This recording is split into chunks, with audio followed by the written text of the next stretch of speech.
পয়লা June থেকেই রাজ্য জুড়ে মহিলাদের জন্য বিনামূল্যে বাস সফরের যে সরকারি বিজ্ঞপ্তি জারি হয়েছিল, আজ দুর্গাপুরে তা এক বর্ণাঢ্য অনুষ্ঠানের মাধ্যমে বাস্তবায়িত হল।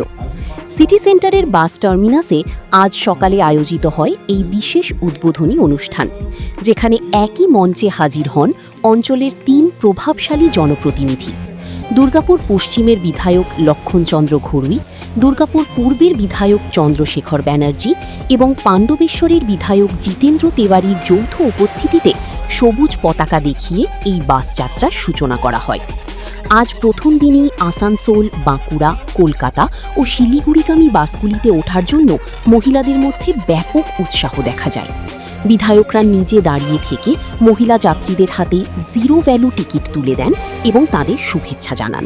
ভালোই লাগছে, তো এখন দেখি, এখন চালু হোক, সবে চালু হয়েছে আজকে থেকে। এখন কবে কিরকম চলে, কিরকম এইভাবে যেতে পারে মেয়ে ছেলেরা, দেখি তবে তো বলতে পারবো। যেখানে তেলের দাম বেড়েছে, অন্যান্য যেটা প্রাইভেট বাস সেখানে বাসের ভাড়াও বেড়েছে। এখন বলছি আজকে তো সবে শুনেই ভালো লাগছে, এখন না দেখলে না উপভোগ করলে তো বলতে পারবো না। সরকারকে ধন্যবাদ জানাবেন কি?